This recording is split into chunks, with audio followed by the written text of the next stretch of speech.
వాడు దేవుని కార్యాలకు అడ్డంకులు కలిగించిన ప్రతి వాడు దయ్యం పట్టినవాడు.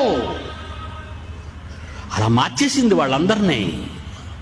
సిలువ వేయండి ఇన్ని, సిలువ వేయండి ఇన్ని. ఆయన ఏం చేశాడు? కళ్ళు ఇచ్చినందుక, అన్నం పెట్టినందుక, 5 రొట్టెలు 2 చేపలతో 1000 మందిని కూర్చోబెట్టి వడ్డించినందుక చెప్పమంటున్నావు?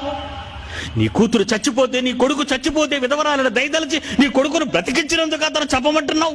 పుట్టుకతో నీ కళ్ళు లేక ప్రపంచం అంతా చీకటిని తెచ్చుకున్న అందుడికి కళ్ళు ఇచ్చినందుకు అని చెప్పమంటున్నావు? కుంటివాడికి కాళ్ళు ఇచ్చినందుక, చెవిటివాడికి మూగవాడిని మాట్లాడించి వినిపింపజేసినందుకు అతను చెప్పమంటున్నావు? దయ్యము పట్టింది సమాజానికి, ఘట సర్పం పట్టింది సమాజానికి. మీకెవరు తెలుసా మందు? డబ్బులు ఇచ్చేయండి, ప్రార్థన చేస్తాం రండి. డబ్బులు, పిల్లోడికి 2000. మంచోడా మీకు వాడు? వాడు మంచోడు.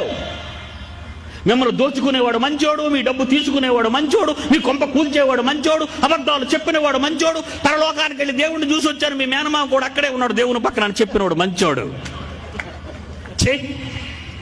బైబిల్ చదువు, బైబిల్ బాగా చదువు, బైబిల్లో ఉన్న విశేషమైన జ్ఞానాన్ని తెలుసుకో. వాళ్ళకేం తెలుసు?